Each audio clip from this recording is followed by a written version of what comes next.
Bonjour à tous et à toutes. Merci d'être avec nous ce matin, cette magnifique journée. Bonjour à Madame Josiane Robert. Bonjour. Alors, vous assisterez dans quelques minutes à la présentation de la Faculté des sciences de l'éducation. Euh, Au cours de cette présentation et de cette conférence, vous pourrez poser vos questions en utilisant le bouton au bas de votre écran qui se nomme Q et R. Et si votre plateforme est en anglais, le bouton se nomme Q&A. Cette conférence sera enregistrée et sera disponible dans les prochains jours sur le site de la mission et du recrutement. La durée de notre conférence de ce matin est de 45 minutes. Donc, à 11 heures, l'activité sera terminée, mais les conversations pourront se poursuivre à travers d'autres Zooms et via les kiosques d'information. Alors, sur ce, je cède immédiatement la parole à Mme Josiane Robert, qui est vice-doyenne au premier cycle à la Faculté des sciences de l'éducation. Alors, bonjour, bienvenue à tous à la Faculté des sciences de l'éducation. Donc, je vais débuter dès maintenant le partage d'écran. Et donc, comme on vous le mentionnait, donc le Q et R est disponible en même temps que la présentation et je serai disponible à la fin pour répondre aux questions qui resteront également. Donc, je débute le partage d'écran.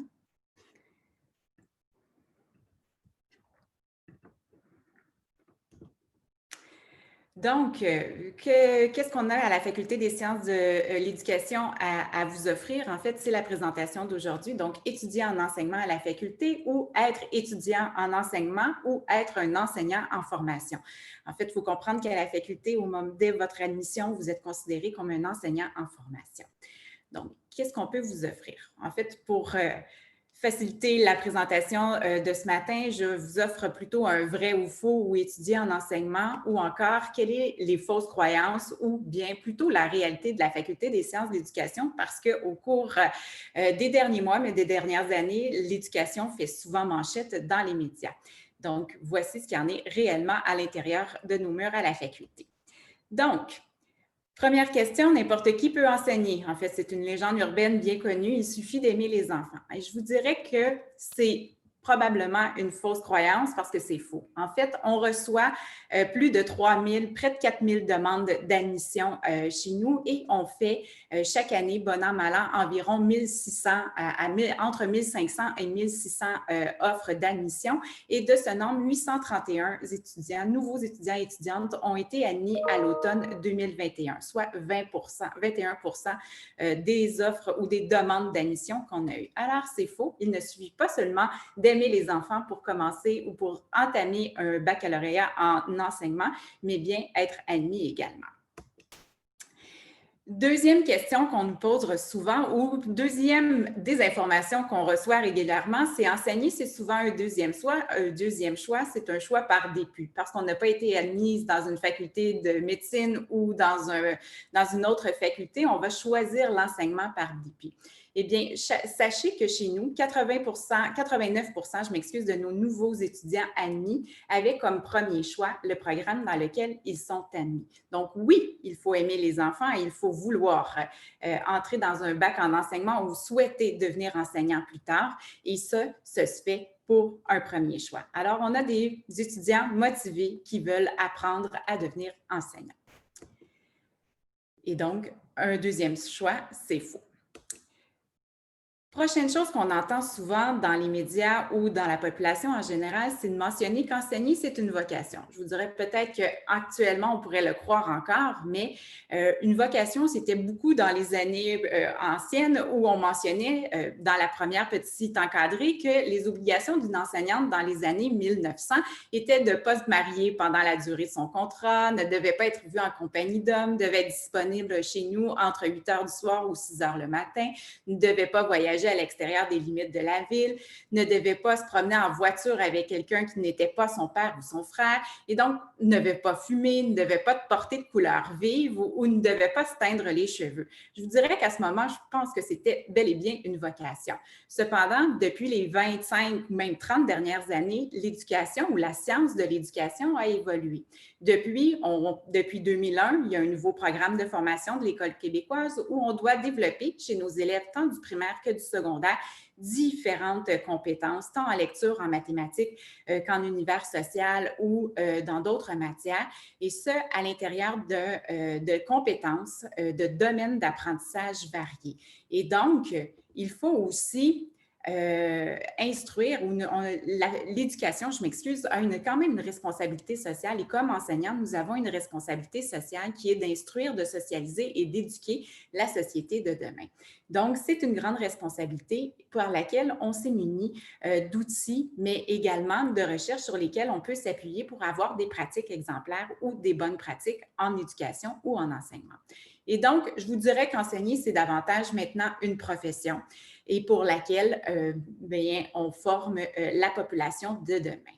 Et donc, enseigner étant une vocation, je vous dirais que c'est faux, c'est plutôt une profession à part entière avec un référentiel de compétences également pour les enseignants et un ensemble de responsabilités que l'on doit donner.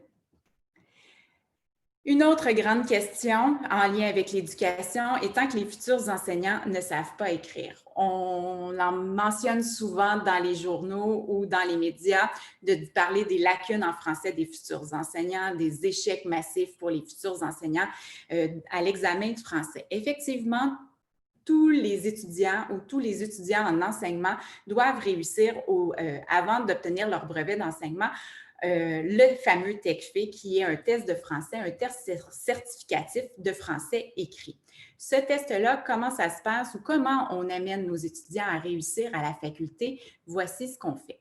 Donc, je vous dirais que le TECFE à la faculté, au terme de la formation, c'est 100% de nos étudiants qui vont terminer ou qui vont réussir le TECFE, dans le sens où un étudiant ne peut pas obtenir son brevet d'enseignement tant qu'il n'a pas réussi ce fameux test de certification. Chez nous, après une passation, c'est plus de 62% de nos étudiants qui réussissent le TECFE au terme de leur première passation, et donc c'est des chiffres très encourageants. Au terme de la deuxième passation, c'est plus de 85% qui réussissent ce TECFE.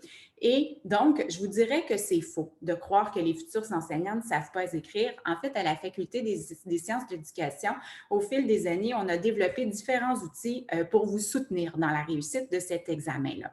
Donc, dès le départ, dès votre admission, vous avez un test de classement obligatoire qui s'appelle le TFLM.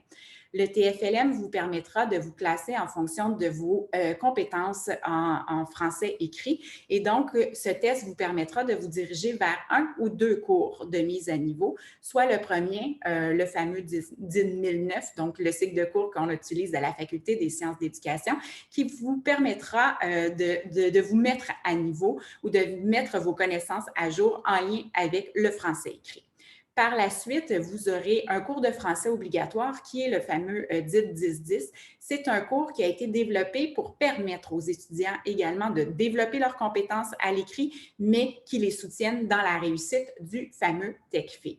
Donc, nos étudiants qui ont terminé le DIT 10-10 sont ceux qui ont les meilleurs taux de réussite. Et donc, par rapport au TECFE, on va vous recommander à quel moment vous devriez passer cet examen-là pour avoir les meilleures chances de réussite. Également, à l'université, il y a le centre d'aide en français qui est disponible aussi pour vous soutenir. Et à la faculté, plus précisément, on a développé un centre de tutorat qui s'appelle GramMath. Et donc, ce sont des étudiants plutôt qui ont bien réussi les cours de français, mais qui ont également réussi le TECFE, peuvent venir vous soutenir dans le développement de vos compétences en français écrit. On a également le même pendant pour les mathématiques. Donc, je vous dirais que c'est faux de penser que les enseignants ne savent pas écrire. Une autre croyance populaire est enseigner, tu l'as ou tu ne l'as pas. Mais je vous dirais, en fait, on souhaite que ce soit faux parce que dans ce cas-là, la Faculté des sciences de l'éducation n'aurait plus sa raison d'être. En fait, la Faculté des sciences de l'éducation, c'est plus de 70 profs qui enseignent dans l'ensemble de nos 11 programmes de formation initiale. C'est aussi plus de 250 chargés de cours et superviseurs de stage qui peuvent vous accompagner et c'est plus de 2000 étudiants, donc une très grande communauté étudiante d'étudiants du premier, du deuxième et du troisième cycle.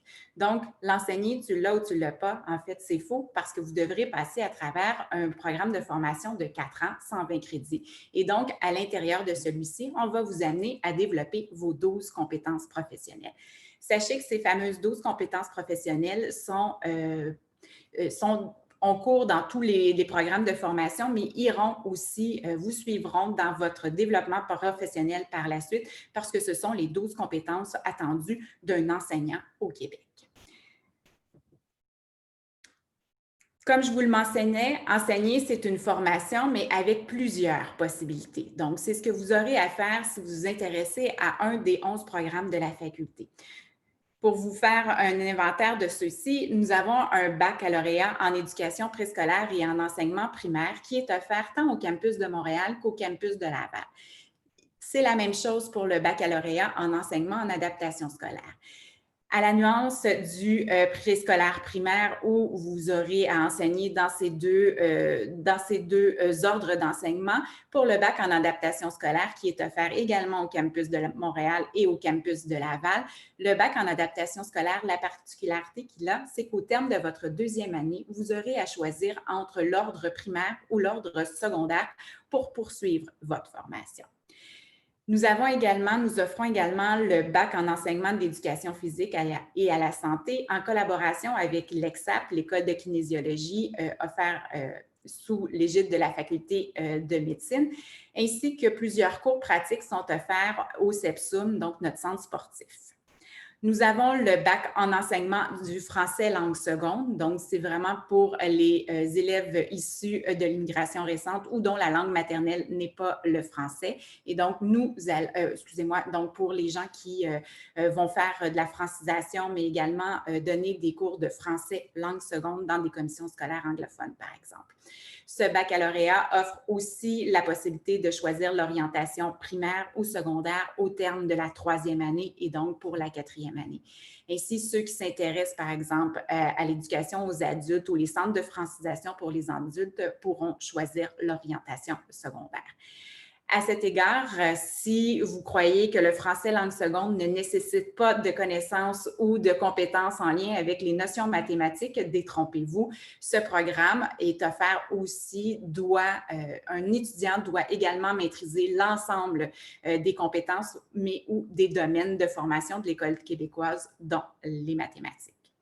Nous offrons également plusieurs programmes de français d'enseignement au secondaire, tant au baccalauréat qu'à la maîtrise. En fait, le seul programme qui est offert qu'au baccalauréat, c'est le baccalauréat en enseignement au secondaire en éthique et culture religieuse qui est offert seulement au baccalauréat et non pas à la maîtrise. Il faut comprendre qu'une maîtrise qualifiante est destinée aux étudiants qui ont déjà un bac disciplinaire de 90 crédits. Pour tous les autres programmes, français, mathématiques, sciences et technologies, pour lesquels vous aurez à choisir une des 3 disciplines entre biologie, physique et chimie, ainsi que l'univers social, sont offerts en partenariat avec la Faculté des arts et des sciences de l'université. Et je vous dirais que ceux qui choisiront sciences et technologies, mais également univers social, auront la chance de découvrir le fameux Campus 1000 qui est ouvert depuis septembre dernier. Outre la maîtrise qualifiante pour les détenteurs d'un bac disciplinaire dans l'un des domaines enseignés dans l'École québécoise, nous offrons également pour les gens formés à l'étranger ou les enseignants qualifiés hors Québec, un microprogramme de premier cycle de qualification en enseignement. Donc, voilà l'offre de programme à la Faculté des sciences de l'éducation. Donc, 14 possibilités si on considère le bac en éducation préscolaire et en enseignement primaire des 2 campus.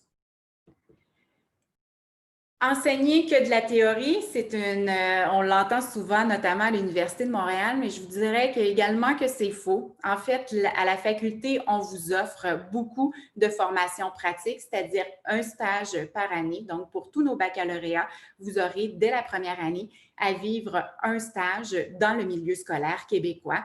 Donc, à chacune de ces années, le nombre de jours de stage augmentera pour cumuler avec un stage final avec l'ensemble des 12 compétences à démontrer. Donc, un stage par année.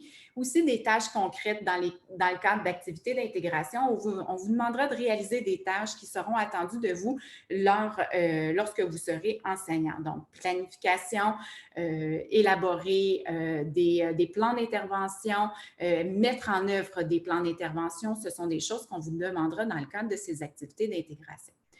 Au cours de votre deuxième année, vous aurez à vivre également du micro-enseignement, qui est un dispositif d'apprentissage pour apprendre à piloter ou à enseigner des situations d'apprentissage. Donc, avec vos pairs, vous aurez à enseigner à des petits groupes et donc à faire de la rétroaction également et à analyser vos pratiques par l'intermédiaire. Il sera possible aussi de faire du tutorat, tant auprès de collègues que d'autres élèves. Et il y aura aussi la possibilité de faire des séjours, soit des cours et ou des stages à l'international au cours de votre scolarité. La même chose que pour le stage de dernière année, il sera possible, dans le cas où vous possédez un bon dossier universitaire, mais également un bon dossier de stage, de réaliser des stages hors territoire, soit dans des communautés autochtones, mais également à l'extérieur de la très grande région de Montréal, mais aussi de réaliser un stage en situation d'emploi, c'est-à-dire que vous occuperez un poste d'enseignant dans lequel vous réaliserez également votre stage. Ce sont tous des possibilités qui sont offertes à la faculté. Donc, enseigner, ce n'est pas que de la théorie, c'est beaucoup de l'application et de la démonstration des 12 compétences professionnelles attendues. Ce que je vous dirais également, c'est enseigner, c'est se dépasser. C'est se dépasser à l'intérieur de ses cours, c'est se dépasser aussi par différentes autres activités extrascolaires qui sont offertes à l'Université de Montréal, mais à la faculté. Nous avons des étudiants carabins, nous avons des étudiants qui se dépassent sur la scène internationale par différents sports. Donc, il est possible de conjuguer ou de combiner plutôt enseignement et sport d'excellence. Il y a aussi des étudiants également qui s'impliquent à travers leur association étudiante. Les associations étudiantes ont un très grand rôle à jouer et à la faculté, on travaille énormément, on travaille de concert avec ces associations étudiantes pour améliorer nos programmes, mais également développer des projets ou répondre aux besoins de nos étudiants. Donc, c'est par le biais de l'association étudiante également qu'on a développé le Centre GramMath pour venir soutenir les difficultés en français et en mathématiques de nos étudiants, mais également J'embarque, qui est un service d'aide individualisée qui permet aux étudiants qui présentent des défis dans la réalisation ou dans le passage d'études universitaires, donc de les soutenir dans le développement de leur stratégie d'apprentissage, mais également ces temps-ci de l'enseignement à distance ou lorsque nos étudiants vivent des difficultés à travers leur stage. Donc, le service J'embarque est là pour les soutenir dans leur réussite. L'objectif, c'est de vous amener à développer les fameuses 12 compétences et que vous deveniez des enseignants compétents. À travers ça, c'est également à travers les cours, en vous engageant, en vous dépassant, qu'on développe des cours qui sont dynamiques et intéressants. Pour ce faire, depuis l'année dernière, il y a également les bourses d'excellence, donc qui ont été proposées par le ministère de l'Éducation. Donc, les bourses d'excellence, c'est pour permettre aux meilleurs candidats en enseignement de les dégager ou de les soutenir financièrement avec une bourse de 7 500 $ par année pour pouvoir poursuivre leur formation en enseignement et pouvoir la terminer dans les temps. Donc, un bon étudiant, que ce soit à l'admission, mais au cours des 4 années du programme, auront la possibilité d'obtenir cette bourse. À la Faculté des sciences d'éducation, c'est l'année dernière 438 étudiants qui ont bénéficié d'une bourse d'excellence. La même chose, il y a les bourses de la faculté qui peuvent soutenir certains de nos étudiants, dont une bourse pour Educatum, qui est notre système de suivi de compétences une autre belle façon de se démarquer ou de se dépasser, c'est d'obtenir des commentaires de la part des enseignants, mais du personnel de soutien dans le dépassement des compétences professionnelles. Donc, le personnel enseignant peut aller commenter le dépassement de vos compétences par le biais de cet outil et vous pourriez obtenir une bourse d'excellence en 3e année en lien avec les mentions que vous aviez obtenues sur Educator. Donc, bourse d'excellence, il y a également la possibilité au cours de votre stage de dernière année d'obtenir une autre bourse de valorisation également de la profession enseignante. Donc, tous les étudiants en enseignement de 4e année à travers le Québec obtiennent également du soutien financier pour les amener à bien réaliser leur stage et le compléter dans le temps imparti. Le dépassement, ça peut se faire aussi de différentes façons. Certains de nos étudiants également se dépassent dans les milieux en proposant des diverses modalités d'enseignement novatrices, proposent des projets également avec les milieux scolaires par l'intermédiaire de leur stage. Donc, ce sont toutes des occasions de se dépasser à la faculté. Donc, oui, enseigner, c'est se dépasser, c'est aussi utiliser des approches novatrices et faire preuve de créativité. Donc, en enseignement, ça nécessite beaucoup de créativité. Je vous dirais que d'autant plus ces temps-ci. Donc, de développer également des compétences technologiques pour permettre l'enseignement à distance, mais aussi d'offrir des situations d'apprentissage variées qui répondent aux attentes du ministère également.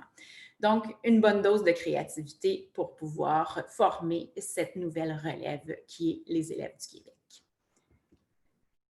Donc, voilà pour la faculté, voilà ce que nous sommes capables de vous offrir, mais il y a aussi toute l'expérience et le contact avec le personnel enseignant, mais le personnel de soutien également qui sont là pour vous soutenir, pour vous accompagner dans votre cheminement scolaire. Donc, le personnel qui est toujours motivé à vous répondre à vos questions, à collaborer, à échanger avec vous, à vous faire progresser, mais également le personnel de soutien également qui est là pour vous soutenir sur le plan technique au regard de votre cheminement, dans le cas où vous auriez des petits pépins, où vous auriez à conjuguer différents facteurs de la vie de tous les jours. Donc, nous sommes là pour vous et pour vous accompagner et pour vous revoir. Je vais revenir sur ma dernière diapo pour vous revoir également tout souriant à la collation des grades 4 ans plus tard. Voilà, donc c'est ce qui fait le tour pour nos baccalauréats et pour nos maîtrises qualifiantes, pour notre maîtrise qualifiante. Je vous invite également à consulter tous les kiosques de la Faculté des sciences de l'éducation offertes sur la plateforme des portes ouvertes pour pouvoir aller poser vos questions aux responsables de programme. Donc, tout au cours de la journée, l'ensemble de nos responsables de programme seront là pour répondre à vos questions, mais également vous présenter peut-être le cheminement, puis répondre à vos questions un peu plus spécifiques.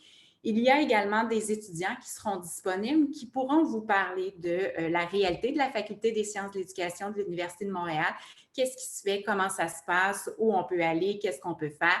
Parler du café étudiant également, des différents services qui sont offerts. Donc, des étudiants seront disponibles pour vous parler. Comment également vous impliquer dans l'association étudiante, je pense que ça peut être très gratifiant également. Pour ceux qui s'intéressent au cycle supérieur, je vous invite aux rendez-vous thématiques qui auront lieu pour les programmes de doctorat. Je comprends que si on n'a peut-être pas commencé son baccalauréat, on ne pense pas tout de suite au doctorat, ça vient, c'est un processus. Et donc, les programmes de doctorat qui auront un rendez-vous thématique avec le vice-doyen aux études supérieures, donc le 10 novembre prochain, soit mardi, de 10h à 10h45, et également le programme de maîtrise le mardi suivant, le mardi 17 novembre, de 10h à 10h45. Donc, voilà, je vais arrêter, je crois, le partage d'écran pour pouvoir répondre aux questions des participants. Oui, bonjour Josiane.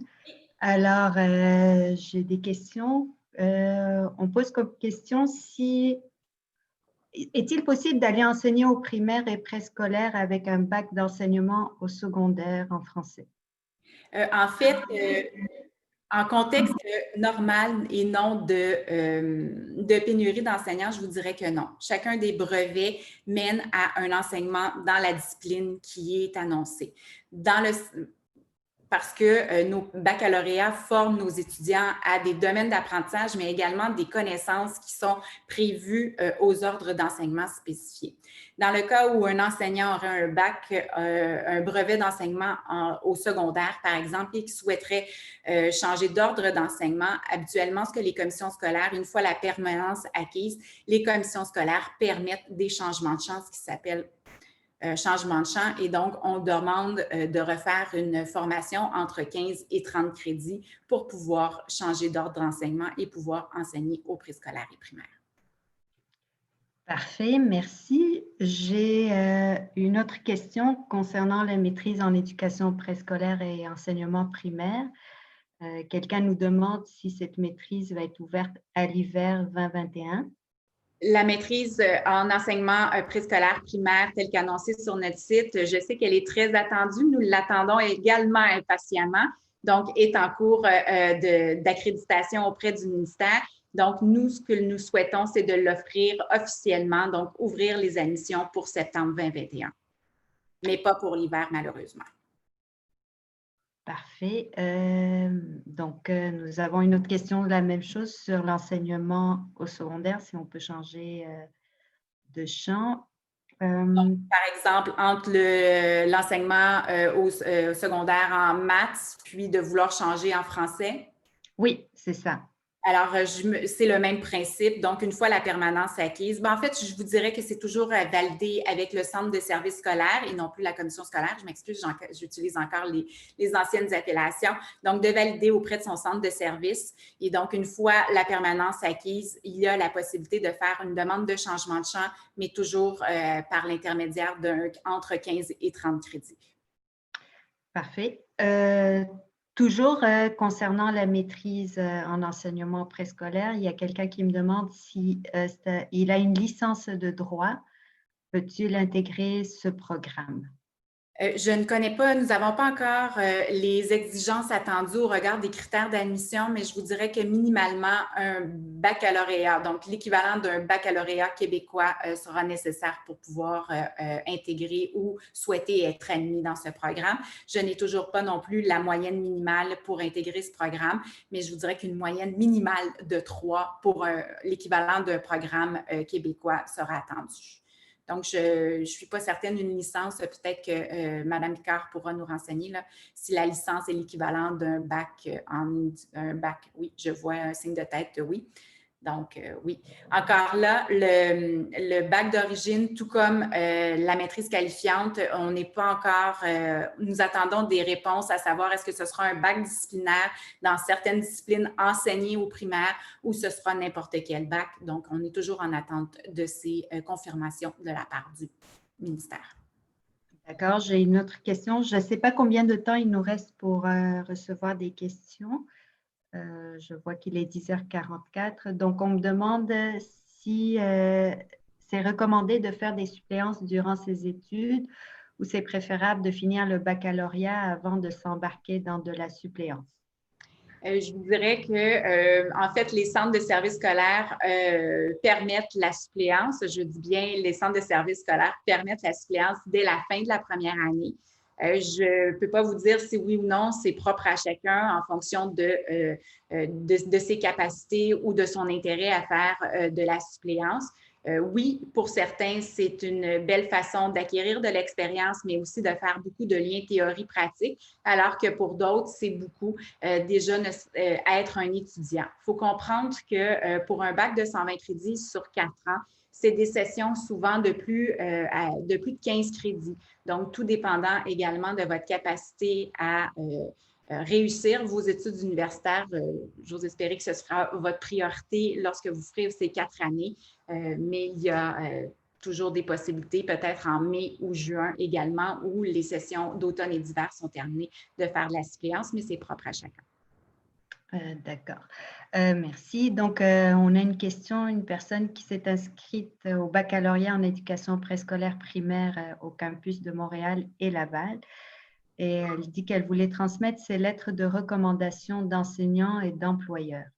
Elle a travaillé comme animatrice en France avec préscolaire et des primaires. Où peut-on le transmettre? Est-ce que Judith, tu voulais intervenir? Je voyais que tu avais… C'est pas… Bon, il faut voir si c'est spécifiquement demandé dans les exigences. Il est possible de transmettre des documents, mais les documents qui sont mentionnés ne font pas partie des éléments exigés dans le processus d'évaluation des candidats. Et à ce titre, si vous me permettez, Madame Robert, pour chacun des programmes d'études, que ce soit les programmes de baccalauréat, de maîtrise et voire même bien au-delà, notamment le doctorat, les critères d'admission sont spécifiés sous chacune des fiches de programme d'études sur le site admission.umontréal.ca.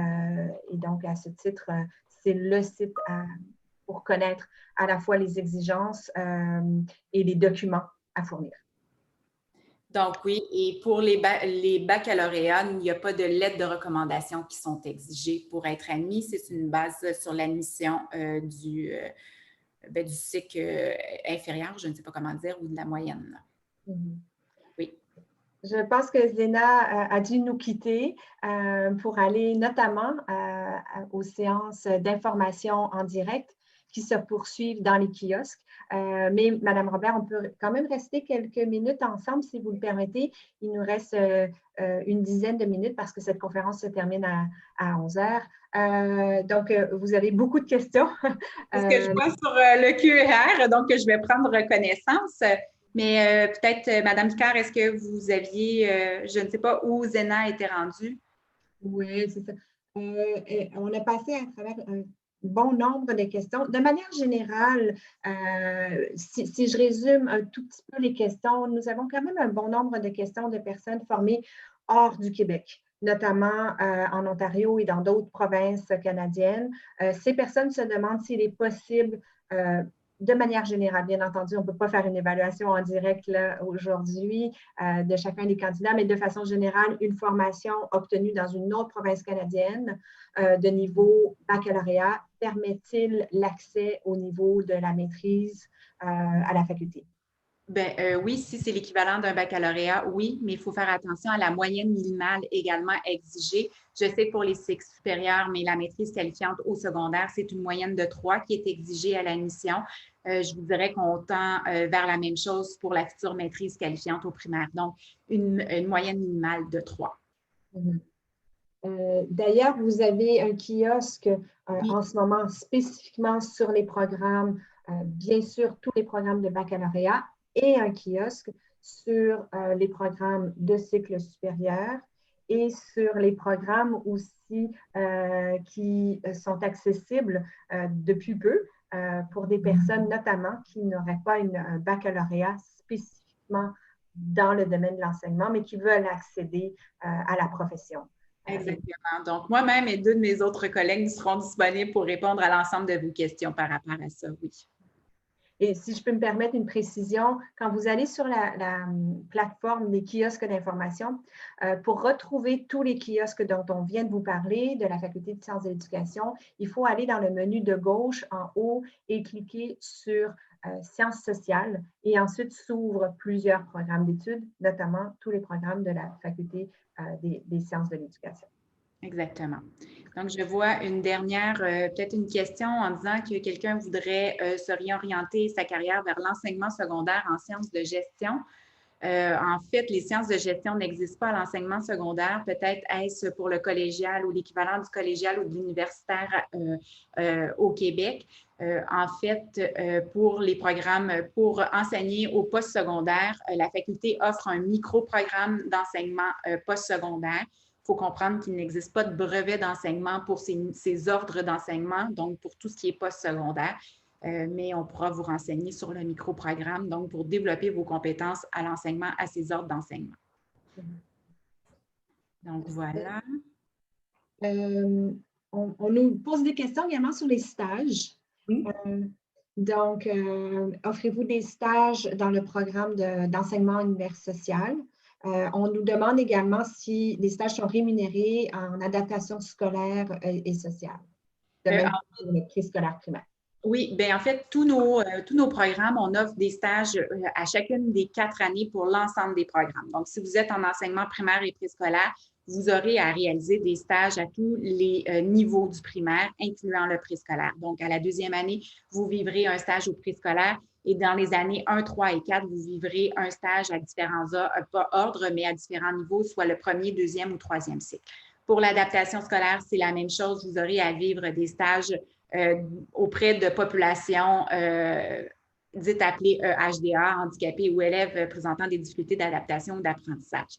Pour ce qui est du secondaire, vous aurez à vivre des stages dans chacune de vos disciplines. Donc, si vous êtes en français, vous vivrez des stages auprès de classes de français ou de groupes de français du secondaire. La même chose pour l'univers social. Donc, vous enseignerez la discipline pour laquelle vous êtes formé. Il y aura le stage 4 est rémunéré pour l'ensemble des étudiants de la quatrième année. Donc, il y a une compensation financière qui est offerte pour le stage 4, mais pas pour les autres pour l'instant. De manière générale aussi, la question revient souvent sur la cotère pour notamment les étudiants québécois. À ce titre, on diffuse en ce moment sur le site admission, mais également sur le site des kiosques sur le kiosque d'admission au premier cycle, on diffuse une grille qui dresse toutes les cotères des dernières années de l'année dernière. Bien sûr, les cotères requises cette année peuvent évoluer en fonction des dossiers que nous recevrons, mais les cotères des 3 dernières années sont connus pour chacun des programmes et donnent une très, très bonne indication. Donc, à ce titre, le site admission.umontréal.ca peut vous donner l'information spécifiquement pour chacun des programmes d'études. On a aussi des questions concernant le mode d'enseignement en ce moment, compte tenu de ce que l'on vit sur la planète. Pouvez-vous nous en dire quelques mots, Madame Robert? Oui, en fait, on offre les cours à distance pour la session d'hiver. Nécessairement, je vous dirais que l'équipe du personnel enseignant de la faculté s'est énormément mobilisée pour la session d'automne pour offrir des cours à distance, donc avec l'aide de technopédagogues. Donc, plusieurs ont modifié leur modalité d'enseignement, proposent diverses choses, des capsules enregistrées, du travail en présentiel, donc des vidéos et autres. Donc, on s'adapte à la réalité pour faire vivre la meilleure des expériences possibles aussi auprès de nos étudiants. Et donc aussi, on leur offre du soutien tant sur le plan des apprentissages parce qu'on sait que ce n'est pas toujours facile de vivre une session à distance. Donc, Jean-Marc est là aussi. On a une conseillère pédagogique qui peut soutenir nos étudiants sur l'apprentissage à distance. Mais les stages, sachez que les stages dans les écoles ont lieu présentement en présentiel. Donc, les milieux scolaires ouvrent leurs portes aux stagiaires pour qu'elles puissent vivre une première expérience en milieu scolaire avec toutes les mesures de sécurité que ça implique. Et donc, oui, on assure la sécurité de nos étudiants dans les milieux de stage également. On a aussi plusieurs questions de personnes qui ont des diplômes obtenus à l'étranger, équivalent à une licence ou un baccalauréat et veulent savoir s'ils peuvent poursuivre directement sur la maîtrise. Est-ce que vous avez quelques mots à nous dire tout en référant au kiosque? Bien, en fait, je vous dirais ça, compte tenu que chaque dossier est particulier et propre à chacun, je vous invite à peut-être vous référer au kiosque et Alejandro González-Martin, le responsable du programme de la maîtrise qualifiante, mais également du micro-programme de qualification, va être là pour répondre à vos questions, donc sans problème. Donc, comme je vous le mentionnais, minimalement un bac disciplinaire dans la discipline que vous voulez enseigner avec une moyenne équivalente à 3 au plus. Parfait. Donc, je pense qu'on a passé à travers, pas toutes les questions parce qu'elles sont très nombreuses, mais on a passé à travers quand même plusieurs thèmes. Est-ce que vous avez des conseils, Madame Robert, à donner à des étudiants qui se préparent et qui souhaitent déposer leur candidature là, et accéder éventuellement? Bien, en fait, je pense que, tantôt j'en ai parlé, vouloir en fait former ou développer les nouvelles générations ou pouvoir accompagner les nouvelles générations qui sont les travailleurs de demain, mais faire preuve d'ouverture et de créativité également et de vouloir jouer le jeu, c'est-à-dire de dire je suis un enseignant, je veux développer mes compétences et donc d'être ouvert à la rétroaction et de vivre chaque instant en le voyant comme une possibilité ou une opportunité de formation pour faire d'eux de meilleurs enseignants. Donc, voilà. Mais je pense que ça répond à la majorité des questions. Donc, je répète que sur la plateforme des kiosques, vous avez l'ensemble de la programmation dans un onglet qui s'appelle Programmation. Vous avez les kiosques d'information de la Faculté de sciences et d'éducation qui se retrouvent dans la catégorie sciences sociales. Se trouvent les programmes de premier cycle et de cycle supérieur, évidemment. Et la plateforme sera ouverte jusqu'au 5 décembre. Et d'autres événements sont prévus également par la Faculté des sciences de l'éducation. Je pense notamment le 10 et le 17 décembre. Excellent. Donc, en fait, mes collègues, moi, seront disponibles dans les prochaines minutes pour répondre aux questions individuelles des gens à propos des différents programmes. Puis, pour tous ceux qui sont intéressés par un baccalauréat en enseignement, mais tous mes collègues également, qui sont professeurs dans chacun de ces programmes, seront là pour répondre avec plaisir à vos questions.